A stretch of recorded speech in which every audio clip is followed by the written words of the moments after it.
రాజకీయ దురుద్దేశంతోనే ఎలాంటి ఆధారాలు లేకుండానే సీఎం రేవంత్ రెడ్డిపై ఈడీ ఛార్జిషీట్లో పేరు నమోదు చేసి కేసు పెట్టిందని ఐటీ శాఖ మంత్రి దుద్దిళ్ల శ్రీధర్బాబు తెలిపారు. బీఆర్ఎస్, బీజేపీ కలిసి ఈ డ్రామాకు తెరతీశారని సీఎం రేవంత్ రెడ్డి పేరును ఛార్జిషీట్లో పేర్కొనడాన్ని తీవ్రంగా ఖండించారు. మేడ్చల్ జిల్లా కీసర మండలంలోని బాల వికాస కేంద్రంలో ఏర్పాటు చేసిన యువజన కాంగ్రెస్ శిక్షణా శిబిరంలో మంత్రి శ్రీధర్బాబు ముఖ్య అతిథిగా పాల్గొన్నారు. ఈ సందర్భంగా వారు మాట్లాడుతూ దేశం కోసం నెహ్రూ, ఇందిరాగాంధీ, రాజీవ్ గాంధీతో పాటు రాహుల్ గాంధీలు ఎన్నో త్యాగాలు చేశారని, వారి త్యాగాలతో పాటు కాంగ్రెస్ పార్టీ బలోపేతానికి చేయాల్సిన కృషి తదితర అంశాలపై శిక్షణ ఇస్తున్నామని తెలిపారు. అన్ని విషయాల్లో సామాజిక, ఆర్థిక, రాజకీయంలో కూడా అదే విధమైన ప్రాతినిధ్యం ఇవ్వాలని రాహుల్ గాంధీ గారి ఆలోచనని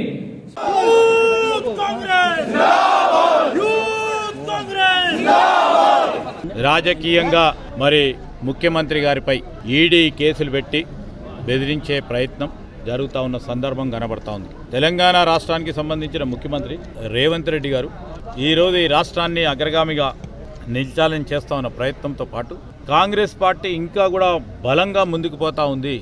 ఇక్కడ బలహీనంగా చేయాలి, ఏ విధంగా బలహీనంగా చేస్తే బాగుంటుందని వ్యూహరచన చేసి దాంతోపాటు కర్ణాటకకు సంబంధించిన డిప్యూటీ చీఫ్ మినిస్టర్ గారు రాజకీయ పరంగా గొప్ప నాయకుడు, వారిపైన కూడా దాంట్లో ఇద్దరు పేర్లు పేర్కొనడం అనేది ఖచ్చితంగా ఖండిస్తూ ఉన్నాం. ఎందుకు చెప్తా ఉన్నామంటే కాంగ్రెస్ పార్టీకి సంబంధించిన 2 రాష్ట్రాలు ఇవి. ఈ 2 రాష్ట్రాలకు సంబంధించిన ప్రధానమైన నాయకత్వాన్ని ఈరోజు పొలిటికల్ వెండేటా అంటాం. ఆ ఉద్దేశంతో చేస్తూ ఉన్న ప్రయత్నం ఖచ్చితంగా దీన్ని ఖండిస్తూ ఉన్నాం. ఈరోజు రాజకీయంగా ఎదుర్కొనే లేక వ్యవస్థలను ఉపయోగించుకొని పార్టీని బలహీనపరిచే కార్యక్రమం, ఏ ఆధారం లేకుండా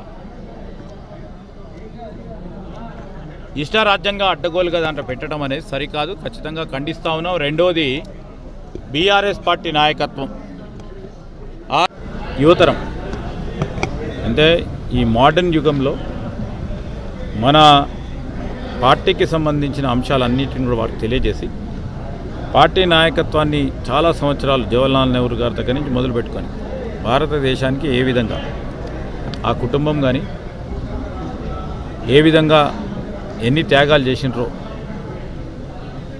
యువతరానికి తెలియజేసే విధంగా, కొత్త తరానికి తెలియజేసే విధంగా ఒక కార్యాచరణ తీసుకుపోయే ఓ కార్యక్రమం జరుగుతుంది. మరి పార్టీ ఈరోజు దేశ స్థాయిలోనే అందరూ తిరిగి కాంగ్రెస్ పార్టీ వైపు చూస్తూ ఉన్నారు.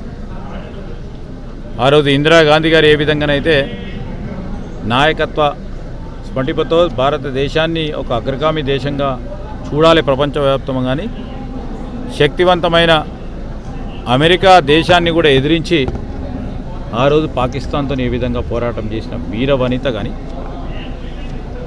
ప్రాణాలు త్యాగం చేసి, అదేవిధంగా రాజీవ్ గాంధీ గారి ప్రాణాలు ఈ దేశానికి సంబంధించి త్యాగాన్ని కూడా గుర్తు చేస్తూ, రాహుల్ గాంధీ గారుకి పదవులు 2 మార్లు వచ్చినా కానీ ప్రధానమంత్రిగా తీసుకోకుండా కేవలం ప్రజల గురించి పనిచేస్తూ ఉన్న ఆలోచన విధానాన్ని ఈరోజు యువతరం కూడా అవలంబించే కార్యాచరణ కూడా ఈ ట్రైనింగ్లో ఒక మోటివేటింగ్ భాగం.